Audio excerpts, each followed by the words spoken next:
जुलाई से Iran Israel युद्ध फिर से भड़क सकता है क्योंकि प्रेसिडेंट ट्रंप 7 जुलाई को नेतन्याहू से व्हाइट हाउस में टॉप सीक्रेट मीटिंग करने जा रहे हैं।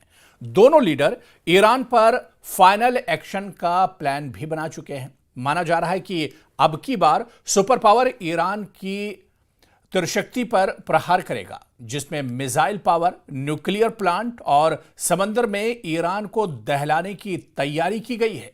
ये रिपोर्ट देखिए।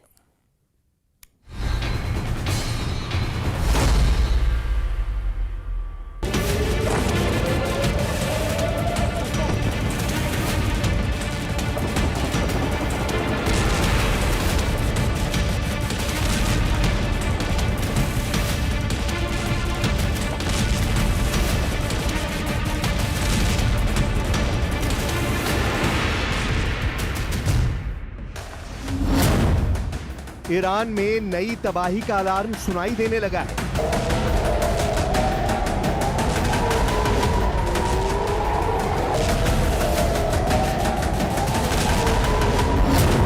सात जुलाई को खामनेई के अंत की नई पटकथा लिखी जाएगी।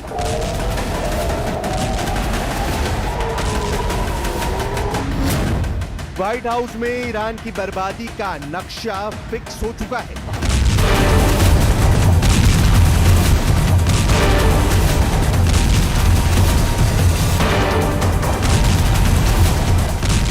सात जुलाई, वो दिन जिसे बेंजामिन नेतन्याहू अस्तित्व की निर्णायक घड़ी कह रहे हैं।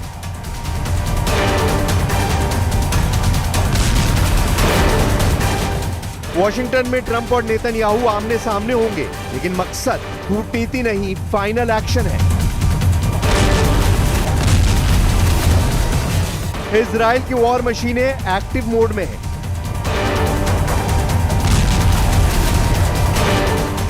एयरफोर्स से लेकर साइबर यूनिट तक सबका मिशन एक, ईरान में तबाही का वो नक्शा तैयार करना कि फिर खामनेई को खड़े होने का कोई मौका ना मिले।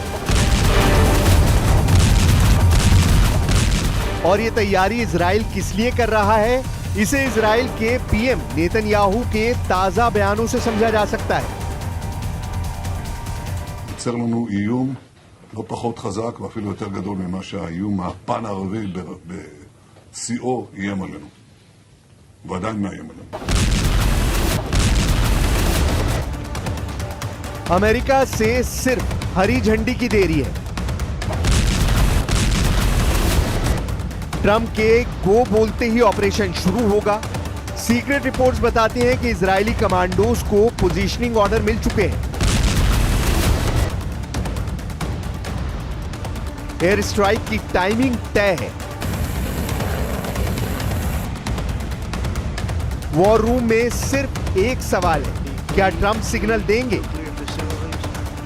और संकेत साफ है, जवाब है हाँ।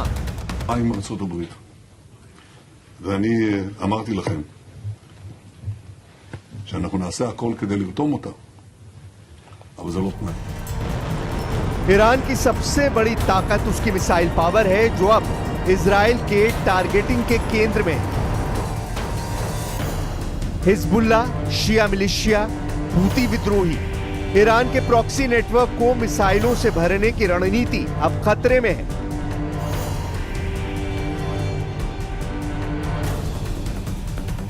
इजराइल ने पहले ही ईरान के rocket launch base, ballistic units और ड्रोन फैक्ट्रियों की सूची तैयार कर ली है। ऑपरेशन का पहला फेज डीप स्ट्राइक कहलाएगा, जहां 72 घंटों में दर्जनों लोकेशन ध्वस्त की जाएंगी।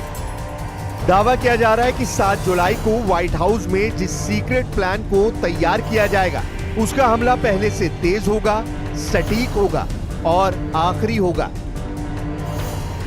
यानी ईरान को उसके अंजाम तक पहुंचाने वाला प्लान। और ये खतरनाक प्लान इजराइल बना रहा है, क्योंकि उसे ईरान की साजिशों का अंदाजा हो चुका है। इजराइल के पीएम बेंजामिन नेतन्याहू के मुताबिक ईरान ने इजराइल के विध्वंस के लिए 3 रास्ते बना लिए। पहला रास्ता है घेरेबंदी की रणनीति, धुरी के जरिए इजराइल को खत्म करने की योजना। दूसरा रास्ता है मिसाइल जखीरे के जरिए इजराइल को तबाह करना। और तीसरा है परमाणु हथियारों के जरिए इजराइल की बर्बादी। यानी इजराइल संभावित खतरे को लेकर पूरी तरह हाई अलर्ट मोड पर है और अब इसी खतरे का अंत करने के लिए 7 जुलाई को व्हाइट हाउस में बहुत बड़ी मुलाकात होने जा रही है। הם בנו בעצם 3 מסלולי השמדה. אחד, טבעת החנק. תוכנית להשמדת ישראל באמצעות הציר. השני, תוכנית להשמדת ישראל באיום טילאי. והשלישי, תוכנית להשמדת ישראל באיום גרעיני. זה רזון דטר של המשטר. זה לא הסיבה היחידה שהם רוצים להשמיד אותנו, ואנחנו לא המטרה העיקרית שלהם. אבל כדי לממש את המטרות העיקריות, הם חייבים לסלק אותנו. אי אפשר לכבוש את המזרח התיכון בלי להשמיד את ישראל. ואם אין ישראל, המזרח התיכון קורס מיד. इजराइल ये मैसेज दुनिया के सामने दे रहा है कि पश्चिम एशिया के वजूद की कल्पना इजराइल के बगैर संभव नहीं है। यही वजह है कि खामनेई के किले को ढहाने के लिए इजराइल ने ईरान की त्रिशक्ति को सीधा टारगेट करने का प्लान बनाया है। सीक्रेट रिपोर्ट्स बताती हैं कि इजराइल इस बार पहले से भी ज्यादा बड़ा हमला ईरान पर कर सकता है, जिसमें इजराइल के निशाने पर एक बार फिर ईरान की न्यूक्लियर साइट्स, मिसाइल तकनीक और समुद्री शक्ति होने वाली है, क्योंकि यही वो रास्ता है जहां से ईरान लगातार अपनी हेकड़ी दुनिया को दिखाता रहा है। स्ट्रेट ऑफ हॉर्मुज, वो गलियारा जहां से दुनिया का 30% तेल गुजरता है। ईरान ने यहां नौसेना, मिसाइल बोट्स और माइनिंग सिस्टम तैनात कर रखा है। इजराइल ने इसे त्रिशक्ति का तीसरा सिर कहा है और अब इसी सिर को काटा जाएगा। अमेरिका के 5th फ्लीट और इजरायली नेवी दोनों तैयारी में है। यानी ईरान की समंदर में दादागिरी अब ज्यादा दिन नहीं चलेगी। खबर है कि इस बार इजराइल ने जिन टारगेट्स को लॉक किया है उनमें नौसैनिक अड्डे, बंदरगाह, मिसाइल लॉन्चर जहाज और ईरानी सबमरीन रूट शामिल है। और इस ऑपरेशन को अंजाम तक पहुंचाने के लिए इजराइल की टॉर्पीडो यूनिट्स और under water drone fleet red alert पर है। दावा किया जा रहा है कि ऑपरेशन का कोड नाम भी तय हो चुका है, यानी ईरान की समुद्री पकड़ को हमेशा के लिए अलग कर देना ही अब इजराइल का मकसद है। क्योंकि इजराइल दावा करता रहा है कि पश्चिम एशिया अब ईरानी ब्लॉक से आजादी चाहता है और इस आजादी की शुरुआत होगी समंदर के रास्ते। इजराइल अपने मकसद को अंजाम तक पहुंचाने के लिए अब किसी भी हद तक जाने को तैयार है। यही वजह है कि ईरान के लिए नए हमले की प्लानिंग के लिए तैयारियां भी बड़ी हो रही हैं। זה לא היה מתאפשר, ולא הפעולה העצימה והמעולה שתירשם בדפי עמנו, ולדעתי יירשם בתולדות העולם, בוודאי בתולדות הצבאות, שלדעתי כולם יבואו ללמוד. יש לזה גם השלכות גדולות לכלכלה שלנו, אנחנו כבר מרגישים את זה. बेनियामिन नेतन्याहू के अमेरिकी दौरे की अहमियत कितनी है, इसे ऐसे ही समझा जा सकता है कि उनके करीबी सलाहकार और इजराइल के रणनीतिक मामलों के मंत्री रॉन डर्मर अपनी टीम के साथ पहले ही वॉशिंगटन पहुंच चुके हैं। रॉन डर्मर नेतन्याहू के अमेरिका आने से पहले तमाम मुद्दों पर सहमति बनाने की कवायद में लगे हैं, जिसके लिए वो लगातार व्हाइट हाउस के वरिष्ठ अधिकारियों से मुलाकात कर रहे हैं। Well, I know that Mr. Dermer is in Washington this week to meet with senior officials here at the White House. I also know that this administration is in constant communication with Israeli leadership, and the president himself speaks frequently, as you know, to Prime Minister Netanyahu. But this has been a priority for the president since he took office, to end this brutal war in Gaza. It is because of this president that humanitarian aid is being brought into the region. It's heartbreaking to see the images that have come out from both Israel and Gaza throughout this war, and the president wants to see it end. He wants to save lives, and however, the main priority for the president also remains to bring all of the hostages home out of Gaza.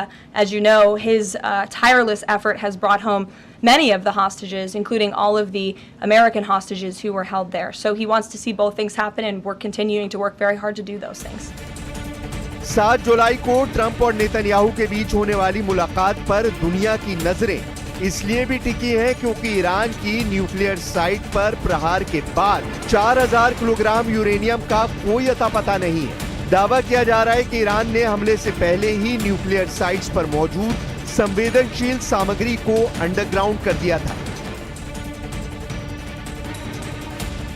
इसीलिए आशंका जताई जा रही है कि Iran अब और ज्यादा गुपचुप तरीके से अपने न्यूक्लियर अभियान को आगे बढ़ा सकता है।